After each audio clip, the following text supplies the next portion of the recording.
नमस्कार विद्यार्थ्यांनो, आज आपण 1.4 संपवणार आहोत. 1.4 मधील क्वेश्चन नंबर आपण करतो. एक मिनिट. Question number 7. हा क्वेश्चन नंबर 3 मार्क्सला पूर्ण आत्ता इथे तुमच्या बुक मध्ये ऍक्टिव्हिटी म्हणून दिलेला आहे. पण परीक्षेत याच्यावर असं पूर्ण फक्त एवढंच विधान देतात, ऍक्टिव्हिटी काय देत नाही, आपणच सॉल्व्ह करायचं असतो. म्हणून या प्रश्नाचा थोडा जास्त सराव करावा. 3 मार्काला निश्चित विचारतात. जर त्यांना द्यायचं असलं तर बऱ्याच वेळा आलेला पण आहे बोर्डात. तर ठीक आहे, आपण हा प्रश्न बघूया. ऍक्टिव्हिटी तुम्हाला माहिती आहे, एकदम सोपं असतं. कमी वेळात जास्त मार्क मिळवून देणारे प्रश्न म्हणजे ऍक्टिव्हिटी. या ऍक्टिव्हिटीमध्ये साधारणतः हा प्रश्न तिसऱ्यात येतो 3 मार्काला. म्हणजे 6 रिकाम्या जागा असतात, 6 बॉक्स आपल्याला भरायचे असतात. तर अशा प्रकारचा हा प्रश्न आहे. प्रॅक्टिस जरा जास्त करा. म्हणजे बॉक्सच भरायचे असं नाही तर हा पूर्ण पण लिहिता आला पाहिजे अशी तयारी करा. चला ठीक आहे विद्यार्थ्यांनो, आपल्याला माहिती आहे आपण काय करतो. ठीक आहे, क्वेश्चन मध्ये दिलेला आपण वाचलंच पाहिजे. क्वेश्चन वाचूया आपण. खूप सोपा क्वेश्चन आहे बघा. In figure PQ parallel to DE. म्हणजे ही फिगर दिले इकडे, PQ पॅरलल टू DE. नंतर एरिया ऑफ ट्रायंगल PQF 20 आहे आणि PF 2D आहे, 2DP आहे. Find the area of quadrilateral DPQE. जे आपल्याला दिले ते आपण डायग्राम मध्ये भरून ठेवूया, म्हणजे आपल्याला बरं पडेल. आपली नेहमीचीच पद्धत आहे. पॅरलल दिले ते जाऊ दे. एरिया ऑफ ट्रायंगल PQF हा ह्याची एरिया आहे 20 ना युनिट्स. नंतर PF हा DPच्या म्हणजे PF DPच्या ट्वाइस आहे. ठीक आहे, यासाठी आपण काय इकडे दिलेलं आहे त्यांनी ते बघूया. फाइंड फॉलोइंग म्हणजे find area of quadrilateral DQE by completing following activity. ही ऍक्टिव्हिटी पूर्ण करा तुम्हाला. ठीक आहे, काय पहिल्यांदा त्यांनी दिलंय बघा आपल्याला. Area of triangle PQF is equal to 20 units. PF is equal to twice DP. Let us assume DP is equal to X. चला आपण DP is equal to X घेतलेला आहे. आता इथे लिहून ठेवलं ना की आपला फायदा होतो. म्हणून PF is equal to 2X झालं. असं केलं तर फायदा होतो.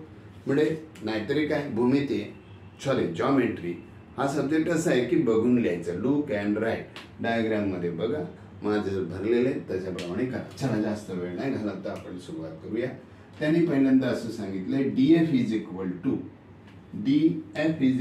टू DP प्लस असं विचारलंय. मग आता DP प्लस काय येणार आहे? PF येईल. मग इथे आपण लिहूया PF.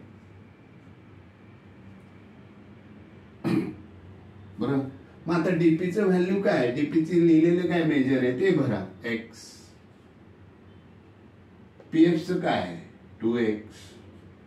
आणि यांचे ऍडिशन किती आहे? 3X. ही 3X ऍडिशन आहे, याच्यावरून हे आपल्याला लिहिता येतं. ठीक आहे. इन ट्रायंगल FDE कुठे येतो? FDE मोठा आणि दुसरा येणार FPQ. या 2 ट्रायंगल मध्ये आपल्याला हे 2 ट्रायंगल सिमिलर दाखवायचे. म्हणजे सिमिलर दाखवताना आपल्या लक्षात येईल विद्यार्थ्यांनो की ह्या 2 पॅरलल लाईन आहेत. म्हणजे हा अँगल आणि हा अँगल कॉन्ग्रुएंट असेल. त्यांनी दिले बघा D अँगल, मग तो F कडून वाचलाय. FDE इज कॉन्ग्रुएंट टू, मग येणार FPQ. मग इथे येणार FPQ.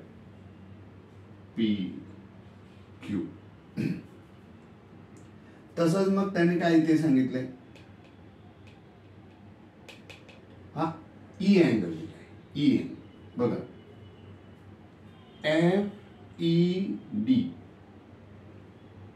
FED बरोबर. हा बघा असा दिलेला. मग ह्याला कॉन्ग्रुएंट हा येणार, हे फक्त वाचायचं. FED दिलाय, FED. मग असा FQP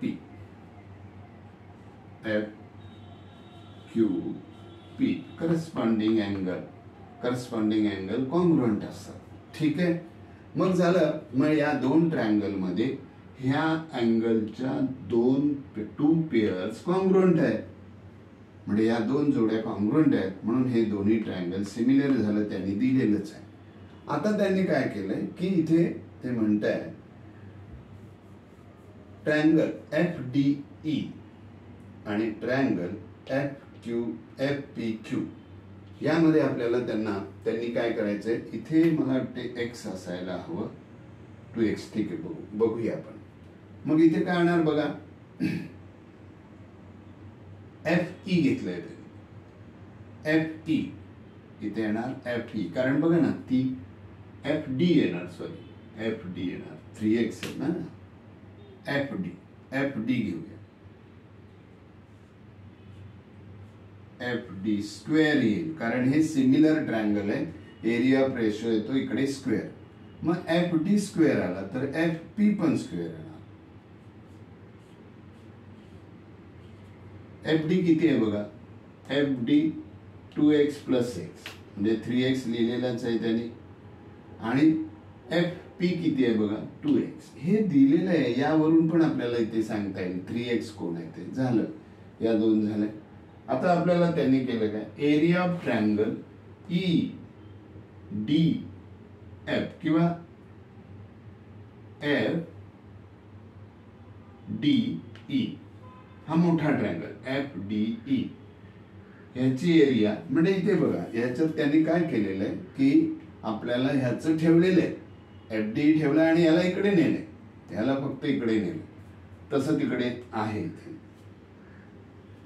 ते त्यांनी दिलेलं आहे. आपण फक्त ह्याचं लिहायचंय बघ, काय नाही. इथे बघा 9/4 इंटू FPQ, एरिया ऑफ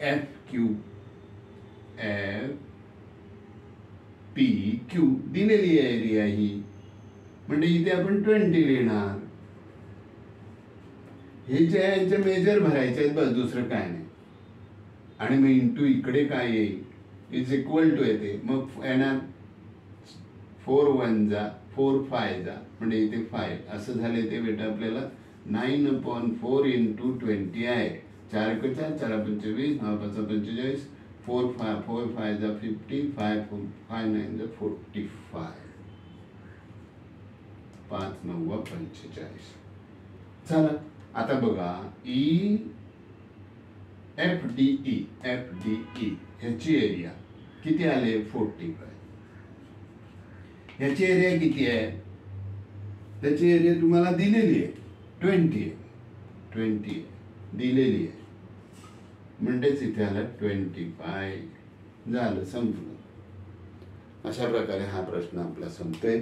थोडंसं विद्यार्थ्यांना तुम्हाला विचार करावा लागतो. इथली रिकामी जागा या बाजूनी किंवा इकडे दिलेल्या सूत्राने करायची असते, काही गोंधळ नाहीये. हे सगळे अशा प्रकारे आपण यामधील प्रश्न सोडवलाय.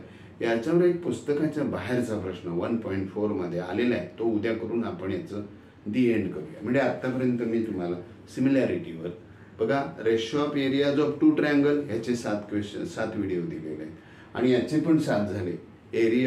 Ratio of areas of 2 similar triangle, म्हणजे असा फॉर्म्युला येतो. सगळं झालेलं आहे आपलं. आता लास्ट म्हणजे 14 व्हिडिओ मी तुम्हाला यावर दिलेले आहेत. यामधील प्रश्न निश्चित परीक्षेला येतात, पुढे लक्षात ठेवा. पुढे आपण नंतर बघूया. बाय.